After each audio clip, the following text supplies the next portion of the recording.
불신자들은요, 예수 그리스도를 믿음으로 말미암아서 잃어버렸던 생명, 잃어버렸던 영생을 다시 찾은 자들인 줄 믿습니다. 여러분, 예수님 믿으십니까? 예수님을 믿으면 여러분 생명이 있는 분들이고요, 예수님을 안 믿으시면요, 생명이 안타깝게도 영혼의 생명은 없는 분들입니다.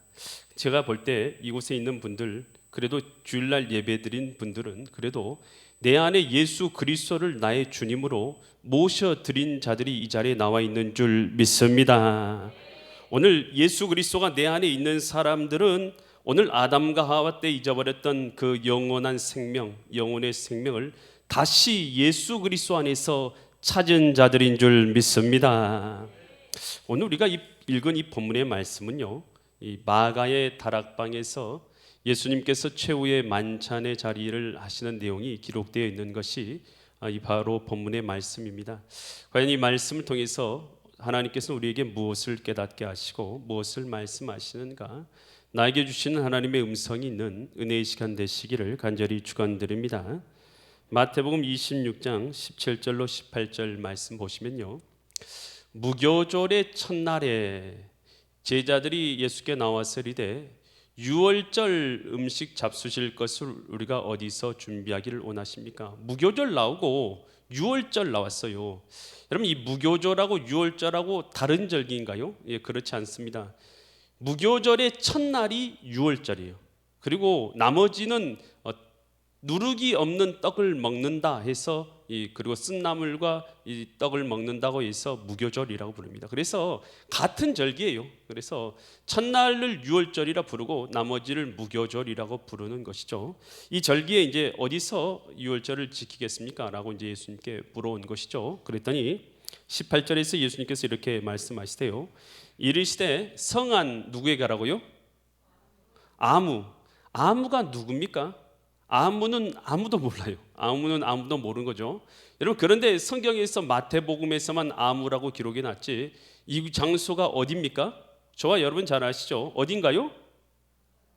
마가의 집이죠. 마가의 집. 또 마가의 집에서 이 예수님께서 최후의 만찬의 자리를 가지시고 또 이 마가의 다락방에서 기도하다가 성령이 임하시게 되면서 예루살렘 초대교회가 이루어지는 장소가 바로 이 마가의 다락방이 되는 것이죠. 왜 아무라고 했을 것 같습니까? 이 마태가 이 마태복음을 기록할 당시에 예수 그리스도를 믿는 자들에 대한 극심한 핍박이 있었어요. 그래서 이 마가라는 이름이 여기다 기록되면 어떻게 되는 것입니까? 그러면 그 사실을 알고 핍박을 받을 수도 있어서 여기서는 이 본문에서는 그냥 아무라고 기록되어 있지만 실제적으로는 이 마가의 집에서 그곳에서 유월절 음식을 드시게 되는 것이죠. 선생님 말씀에 때가 가까이 왔으니 내 제자들과 함께 유월절을 내 집에서 지키겠다 하시더라 하라 하시니, 그래서 이 마가의 집에서 지키겠다라고 이렇게 말씀을 드려요. 여러분, 예수님을 내 집에 모셔가지고 그곳에서 유월절을 지키는 것, 여러분 이것은 당시에는 어려운 일이었어요. 예수님이 유명한 분이셨을 뿐만 아니라 또 예수님은요 많은 사람의 타겟이었어요. 당시 특별히 위정자들, 또 그리고 당시에 높은 직위를 갖고 있는 사람들은요 예수님을 어떻게 하면 죽일까, 어떻게 하면 없애버릴까라고 그렇게 생각하고 있었던 그 당시였던 것이죠. 그래서 만약에 예수님을 내 집에 모셔가지고 그곳에 모셔드렸다, 이것은 어떤 것이냐면 예수님하고 같은 어려움을 당할 수 있는 처지에 빠질 수 있다라는 뜻인 거예요. 그래서 상당한 위험을 감수해야지만 예수님을 내 집에 모셔드릴 수가 있는 것이죠. 뿐만 아니라 여러분, 누구 집에 초청했을 때요, 여러분 어떠세요? 사람이 오면은 불편한 일이 있어요, 없어요? 있지요. 왜 없습니까? 음식 한 끼를 서로 대접하고 나누려고 해도 손이 가는 게 한두 가지예요. 그리고 누가 온다고 하면 여자들은 어때요? 여러분, 집 치우는데 얼마나 힘들어요. 여러분 지금 여러분도 그럴 텐데 유월절이라는 것은요 보통 절기가 아니었어요. 순양 1년 된 순양을 잡아가지고 그것을 먹으면서 포도주와 함께 여러분 쓴나물과 음식들을 준비해서 먹는 것들이 당시에는 상당히 큰 일이었습니다. 여러분, 그런데 양도 잡아야 되고 뭐도 해야 되고, 여러분 할 일이 한두 가지 아니에요. 불편해요. 위험도 감수해야 돼요. 불편해요. 여러분, 그러면 웬만하면 여러분, 그러면은 누가 모르는 사람이 여러분한테 와서 이 유월절 지키게 해달라고 하면 지키게 해주겠어요? 안 지키게 해주겠어요? 여러분의 집 내놔야 되는데, 여러분의 집을 한두 명도 아니고 여러 사람이 와서 여러분의 집에서 유월절 지키겠다고 하는데, 여러분의 집을 내드릴 수 있겠어요? 그래요. 쉽지 않은 이야기예요. 모르는 사람한테 쉽게 내줄 수 없는 것이죠. 여러분, 이것은 무슨 말이냐면요, 여러분, 예수님에 대한요 확실한 믿음, 신앙, 이것이 없고서는요 이런 위험을 감수할 이유가 전혀 없는 거예요. 마가는요, 여러분, 예수님을 믿을지 안 믿을지 여전히 이것 때문에 염려하는 그 정도 수준은 아니었던 거예요. 여러분, 아직도 예수님을 믿을지 안 믿을지 결정하지 못한 채 문화적으로만 기독교를 다니고 있는 그런 사람들도 있는지 모르겠어요. 여러분, 그러지만요, 예수님을 믿는다는 것은 예수님을 이 땅에 오신 나의 구주로, 나의 하나님으로 모셔드리는 것을 말하는 줄 믿습니다.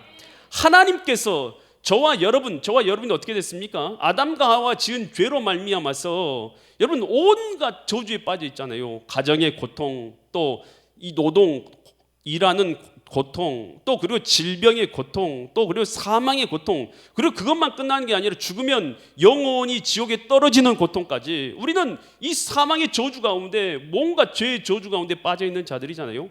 내 힘으로, 우리의 힘으로 해결할 수 있어요? 없잖아요. 그래서 하나님 아들 독생자 예수님께서 직접 이 땅에 오신 줄 믿습니다. 우리가 구원받을 수 없게, 스스로 구원할 수 없게 하나님의 아들 독생자가 직접 이 땅에 오셔서 오늘 구원하러 오신 그 소식, 그것이 우리에게는 복음인 줄 믿습니다. 여러분, 예수님을 나의 구주로 이 마가는 모셔드린 것이죠. 그래서 자기 집을 내어드린 거예요. 여러분, 누구든지요, 예수님을 모셔드린다는 것은 누구든지 내 마음 문을 열면 주님께서 들어가 그와 더불어 먹고 그는 나로 더불어 먹으리라. 여러분, 예수님 앞에서 내 마음의 문이 어떻게 되어 있습니까? 내 집이 마음이잖아요. 내 집이 마음인데 내 마음의 문은 예수님 앞에 어떤 상태로 있는 분들입니까? 오늘 저와 이곳에 있는 분들은 예수님을 나의 구주로 모셔드린 분들인 줄 믿습니다. 여러분, 그랬으면요, 예수님이 모셔드린 자는요 반드시 주인 앞에 충성됨이 있는 거예요. 예수님이 우리의 하나님이시고 나의 하나님이시고 나의 왕이시기에 여러분, 왕 앞에 온갖 마음의 충성과 정성을 다드리는 줄 믿습니다. 여러분, 그래서 주님 앞에 여러분 예배 드리는 것이 여러분 기쁩니까? 여러분 어려운 일입니까? 기쁜 일인 거예요. 기쁜 일이요. 감사한 일 아닙니까? 여러분, 예배 못 드리게 해도 예배 드리는 거 아니겠습니까? 내 왕은 누구기 때문에요? 하나님이시기 때문에. 여러분, 하나님 앞에 최고의 영광, 경배, 찬양이 하나님 앞에 올려지는 것, 여러분 신자라면 당연한 것 아니겠습니까? 믿음이 없다면, 예수님이 주인 되시지 않았다면 예배 드리는 것 때문에 고민하고, 예배 드릴까 말까 고민하고, 또 주님 앞에 오늘 내가 믿음으로 충성할까 말까 고민하고, 오늘 헌신할까 고민하고 그러지만 오늘 그런 자들이 아니죠. 예수님이 나의 주인 되신다는 것은 주님께 충성, 나의 왕께 충성된 삶이 있는 줄 믿습니다. 마가가 자기 집을 마음껏 열어들어서 주님께서 오셔서 그곳에서 유월절을 지키시고, 또한 그곳에서 필요한 모든 것을 주님을 위해서 헌신하고 섬기는 것, 이건 마가의 기쁨이 된 줄 믿습니다. 여러분, 그래서 우리도 마찬가지예요. 오늘 우리가 신앙인 예수님이 내 주인 되시면 과거에 나만을 위해서 살아갔던 삶이요, 이제는 누구를 위해서 하는 것입니까? 주님을 위하여 이 한 몸 바치리라. 할렐루야. 주님을 위해서 오늘 우리가 그렇게 살아가는 믿음의 사람이 된다라는 것입니다. 이 가브리엘 천사가 이 나사렛에 있는, 갈릴리 나사렛에 있는 마리아에게 찾아오죠. 마리아에게 찾아와서 이렇게 말하죠. 마리아야, 넌 하나님께 복을 받은 자다. 하나님의 아들 독생자 예수님이 내게 성령으로 잉태해서 너를 통해서 태어나게 될 것이니 만주의 주가 되시고 만왕의 왕이 되실 것이다 라고 마리아에게, 시골에 있는 마리아에게 가브리엘 천사가 나타나서 얘기하죠. 여러분, 너무나 놀랍고 너무나 경외스러운 일이 일어난 것이죠. 하지만 마리아는 두려워요. 뭐가 두렵습니까? 자기는 아직 약혼한 남편인 요셉이 있잖아요. 그런데 요셉이 자기 말고 갑자기 아내가 잉태해 갖고 왔다. 여러분, 그거 얼마나 깜짝 놀랄 일이에요. 아직 같이 살지도 않는데 약혼식만 했는데 갑자기 아내가, 약혼한 여자가 배불러 오면 여러분, 이건 너무나 안타까운 일 아니겠어요? 뿐만 아니라 당시에는 이런 일이 일어났을 때에 어떤 일이 일어났습니까? 가족의 이 명예를 실추됐다 해서 명예 살인 제도가 있었죠. 그래서 돌멩이 던져서 사람을 죽이곤 했습니다. 여러분, 그랬다면 이 마리아가요, 그래, 내가 주님의 말씀대로, 가브리엘 천사가 말한 대로 나의 몸을 통해서 메시아가 탄생하게 할 것이다 라고 한다면 이 모든 것을 다 어떻게 되는 것입니까? 감수해야 되는 것이죠. 그때 이 마리아가 이것들을 듣고 나서 가브리엘 천사의 말 듣고 뭐라고 말합니까? 누가복음 1장 38절처럼 그가 답변하는데요, 마리아가 이르되 주여, 주의 뭐니까요? 여종이오니, 나는 하나님의 종이오니 말씀대로 내게 이루어질지어다. 여러분, 이게 믿음이죠. 여러분, 오늘 우리는 하나님의 종인 줄 믿습니다. 하나님은 우리의 왕이시고 우리의 하나님이신 줄 믿습니다. 왕을 섬기는 자는요, 왕을 섬기는 것에 합당한 믿음의 순종과 삶이 있는 건 당연한 거 아니겠습니까? 여러분, 순종과 섬김의 삶이 내가 하고 싶어서 하는 것입니까? 왕이 원하신다면 당신의 뜻에 순종하겠습니다. 여러분, 이게 순종인 것이죠. 여러분, 우리가 주님을 나의 주님으로, 예수님을 나의 왕으로 모셔드렸다면 왕 앞에 나의 온갖 충성과 나의 온갖 경배와 온갖 찬양이 왕께 온전히 올려드리게 될 줄 믿습니다. 베다니의 마을에 이 나사로, 오빠가 죽었던 이 동생 마리아, 이 마리아는요, 장유옥합을 예수님 머리 위에 이렇게 부어드렸죠. 왜 그렇게 부어드릴 수 있었던 것입니까? 값진 것을. 여러분, 그것은요, 예수님께서 오빠 마리아가 죽었을 때 예수님께서 그들에게 오셔서 뭐라고 말씀하십니까? 요한복음 11장 25절로 27절 말씀인데 예수께서 이르시되 나는 뭐라고요? 부활이고, 나는 뭐예요? 생명. 나를 믿는 자는 뭐이도 살아요? 여러분, 예수님이 누구신데 예수님 믿으면 죽어도 삽니까? 예수님이 누구세요? 예수님이 하나님이십니다. 이 땅에 오신 하나님, 바로 그분이 예수님이죠. 육체를 입고 오신 예수님. 무릇 살아서 나를 믿는 자는 영원히 죽지 아니하리니 이것을 내가 믿느냐? 여러분, 하나님의 아들 독생자 예수님을 믿으십니까? 믿느냐? 그랬더니 27절 이르되 주여 그러하이다라는 것은 무슨 말입니까? 내가 당신이 하나님의 아들인 걸 믿습니다. 주는 그리스도시요 세상에 오시는 하나님의 아들이신 줄 내가 믿나이다. 여러분, 믿으십니까? 여러분, 정말로 예수님께서 나의 하나님이신 걸 믿으십니까? 이것이 바로 믿음인 것이죠. 여러분, 예수님이 내 안에 계시는 자는 죽어도 살겠고 무릇 살아서 나를 믿는 자는 영원히 죽지 아니하리라. 여러분, 이 말씀 앞에 내가 믿습니다 라고 말했더니 예수님께서 나사로를 데리고 왔어. 나사로가 있는 곳으로 가서 죽은 지 사흘 된 나사로를 향해서 뭐라고 외칩니까? 나사로야 나오너라 라니 죽은 자가 걸어서 나왔어요. 여러분, 사람은 죽은 자를 살려낼 수가 없습니다. 그렇잖아요. 오늘 우리는 인간이죠. 생명을 주관할 수가 없습니다. 여러분, 그러나 생명의 주관자 되신 하나님께는 가능한 줄 믿습니다. 그분이 하나님이에요. 여러분, 지나가는 사람이 내가 하나님이다, 나를 믿어라 라고 하면 우리가 그 사람을 하나님으로 믿고 믿어야 됩니까? 여러분, 한번 잘 생각해 보세요. 내가 하나님이다 라고 말하면, 우리가 길 지나가는 사람이 아무나 그렇게 말하면 그 사람 우리가 하나님이라고 믿어야 되냐는 거예요. 우리나라에도 그런 사람이 36명이 됩니다. 자기가 하나님이라고 하는 사람이. 여러분, 그런데 우리는 그들을 하나님이라고 인정하지 않습니다. 왜요? 여러분, 예수님께서는 죽으셨을 뿐만 아니라 다시 부활하심으로 말미암아서 자신이 하나님이신 것을 증명해 주신 줄 믿습니다.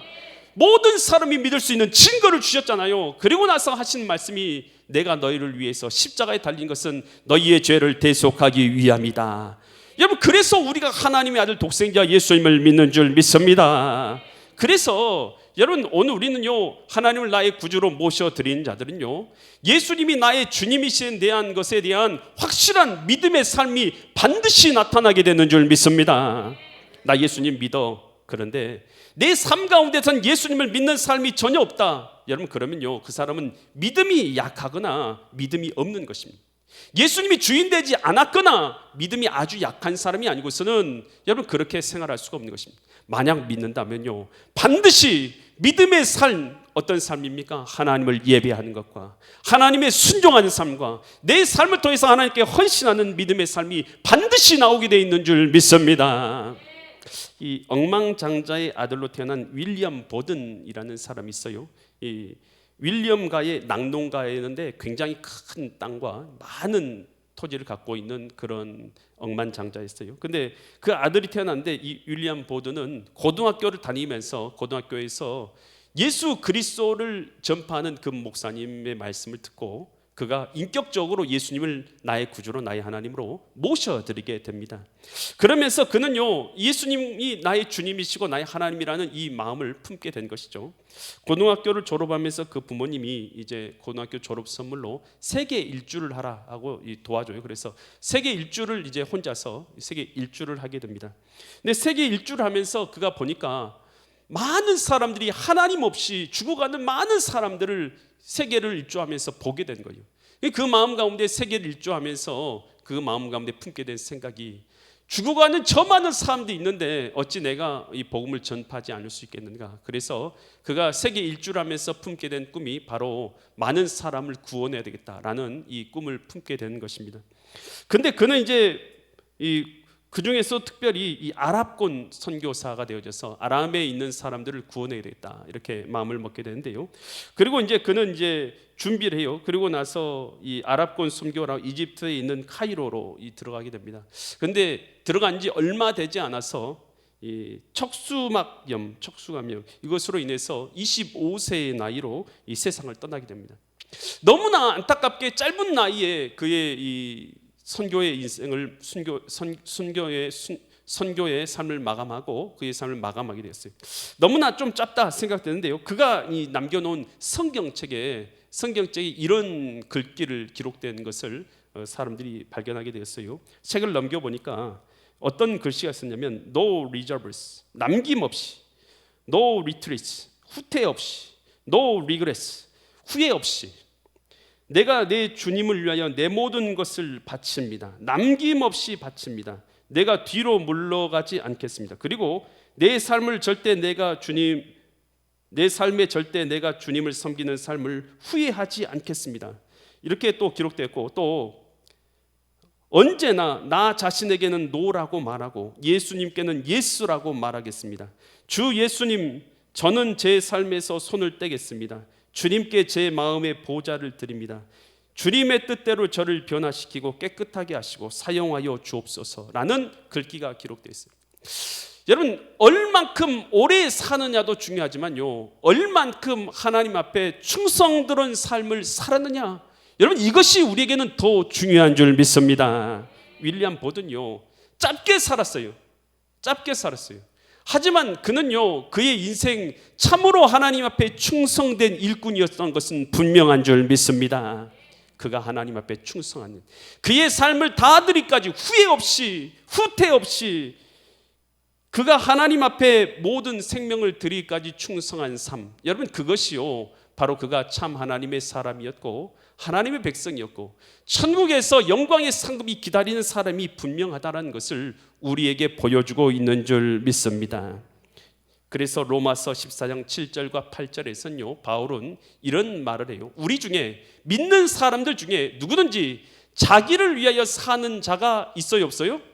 없고 자기를 위하여 죽는 자도 없도다. 옛날에는 나를 위해 살고 나를 위해 죽고 나 돈 벌기 위해 살고 나 명예 얻기를 위해 살고, 그렇지만 이제는 예수님 믿는 사람들은 나의 왕 대신 하나님을 위해 사는 것이죠. 8절, 우리가 살아도 주를 위하여 살고 죽어도 주를 위하여 죽나니 그러므로 사나 죽으나 우리가 주의 것이로다. 할렐루야. 사나 죽으나 사나 죽으나 날 위해 피 흘리신 내 주님의 것이라. 할렐루야. 여러분, 이제 우리는 예수님이 나의 주인 되시면, 여러분, 이제 우리의 삶의 목적은 여러분 주님의 영광을 위한, 예수님께서 나의 주인 되신 삶을 우리는 살아가게 되는 줄 믿습니다. 그런데요, 예수님께서 이제 마가의 다락방에 가가지고 그곳에서 이제 유월절 만찬의 자리를 갖게 되는데요. 그런데 예수님 만찬 자리에서 이런 말씀하시는 거예요. 제자들을 보면서, 제자들 중에 너희 중에 한 사람이 나를 팔 것이다 라고 이렇게 말하는 거예요. 그래서 제자들이 이러는 거예요. 나는 아니죠. 나는 아니죠. 나는 아니죠. 서로 그렇게 말하는 거예요. 그런데 예수님이 이런 말씀하세요. 나와 함께 내 그릇에 손을 넣는 그 사람이 나를 팔 것이다 라고 이렇게 말해요. 그때 예수님께서는 이러면서 그 가룟 유다에 대해서 마태복음 26장 24절처럼 이렇게 말씀하십니다. 인자는 자기에 대하여, 예수님께서는 자기에 대하여 기록된 대로, 예수님이 사명이죠. 십자가에 달리시는 것은 예수님께서는 기록된 대로 가거니와 인자를 파는 그 사람, 가룟 유다죠. 그는 화가 있으려다.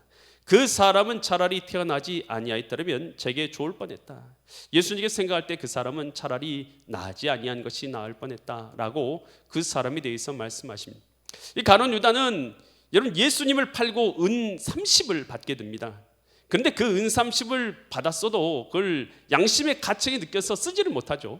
결국은 그는요, 그 양심의 무거운 짐을 이기지 못해서 목매달아서 그는 자살해서 죽게 됩니다. 이 참으로 비참하게 인생을 마감했죠. 그뿐만 아니라 여러분, 그는 어떻게 됐어요? 천국에 갔습니까? 지옥에 갔습니까? 지옥에 갔죠. 여러분, 오늘 우리는 이 땅을 살아가요, 예수님을 나의 주님으로 모셨습니다 라고 말하지만, 여러분, 예수님을 나의 주님 모셨다고 하면서도 예수님을 팔아버리는 인생을 살고 있지는 않냐는 것이죠. 여러분, 예수님을 나의 주님 모셨다고 해도 여러분, 우리가 쉽게 어떻게 합니까? 주일날도 돈 많이 벌 수 있다고 하면 여러분, 일하러 가기가 더 쉽지 않아요? 여러분, 이 시간 만약에 지금 11시부터 12시까지 1시간 정도 보통 예배를 드리는데, 이 시간 예배 안 드리고 여러분 얼마를 벌 수 있으면 예배를 안 드리고 돈을 벌고 할 수 있겠어요? 여러분, 10만 원, 10만 원이야 그저 할 수 있지. 100만 원, 100만 원 그저 할 수 있지. 1000만 원, 1000만 원부터는 좀 혹하는 마음이 있잖아요. 1000만 원 번다고 하면 주일날 예배 1시간 빠지고 1000만 원 벌고 가고 싶은 생각이 막 들잖아요. 안 그런가요? 그런데 1억이 되면 어떻습니까? 10억이 되면요, 아니 100억이면요, 여러분 그러면 뭐 예배 시간이 중요해? 신앙도 바꿀 수 있지. 여러분, 그런 마음을 들지 않아요? 여러분, 그것이 바로 뭐냐 하면 여러분, 돈 때문에 주님을 파는 마음인 것입니다. 여러분, 오늘 우리가요, 돈 때문에 주님 팔고도 내 영혼 구원받을 수 있습니까? 여러분, 내 영혼 주님 팔면 내 영혼은 구원받을 수 없는 줄 믿습니다. 예수님이 나의 영혼의 생명인 줄 믿습니다. 예수님이 계시면, 예수님이 내 영혼의 생명이에요. 예수님이 계시면 생명이 있는 것이고, 예수님이 없으면 생명이 없는 거예요. 예수님 팔면 지옥 가는 거예요. 예수님이 나의 주인 되신 자는 생명으로 사는 자입니다. 이 시간도 예수님 앞에 내 생명과 내 삶과 내 충성을 다 올려드리는 마음이 있다면 여러분 가운데는 생명이 있는 자들인 줄 믿으시기 바랍니다. 여러분, 무엇 때문에 예수님을 팝니까? 물질입니까? 명예입니까? 권력입니까? 쾌락입니까? 무엇이 됐든지 여러분, 예수님을 팔고 그것을 취하지 마시기 바랍니다. 여러분, 예수님을 취하는 것이 우리에게는 영원한 생명을 주는 능력이 되는 줄 믿습니다. 그러면서 예수님께서 마태복음 26장 26절로 28절처럼 예수님께서 이런 말씀하세요. 한 사람이 두 주인을 섬기지 못할 것이니, 마태복음 26장 26절, 마태복음 26장 26절.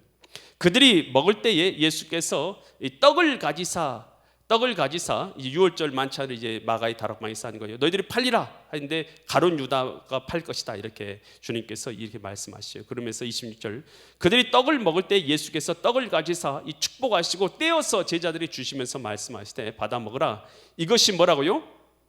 내 몸이다 라고 떼어주신 거예요. 그러면서 27절 또 잔을 가지사 감사하기도 하시고 그들에게 주시며 이르시되 너희가 다 이것을 마시라 하면서 28절 이것은 죄의 사함을 얻게 하려고 많은 사람을 위하여 흘리는 바 나의 피 곧 언약의 피다. 유월절은 원래 뭘 위해서 지키는 거였습니까? 여러분 유월절은 애굽에서 이스라엘 백성이 해방된 것을 기념해서 지키는 예식이 바로 유월절이었죠.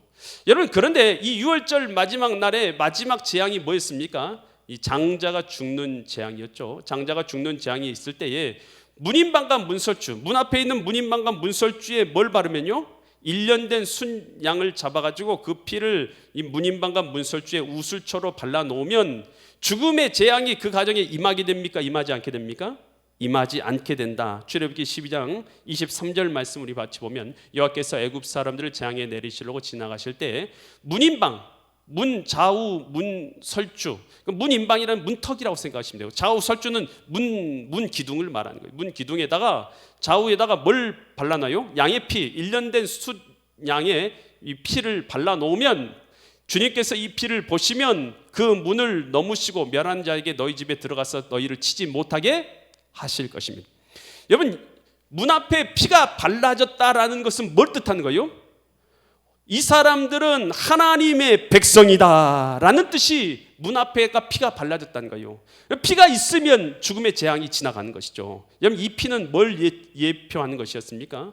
이 땅에 오셔서 이 땅에 오신 하나님 우리를 위해서 구원을 위해서 우리 죄를 위해서 십자가상에서 물과 피를 흘려주신 예수님의 피를 예표하는 줄 믿습니다. 그래서 우리 신자가 예수님을 믿는다라는 것은요 예수님이 하나님께서 저와 여러분의 죄를 위해서 십자가상에서 물과 피를 흘리셔서 나의 죄를 대속해 주셨다라는 걸 믿는 거예요. 여러분 이 사실을 마음에 믿는 자들은 우리 마음만에 문인방 문설주 우리 마음판에 있는 마음에 뭐가 묻어있냐면 예수의 피가 있는 줄 믿습니다.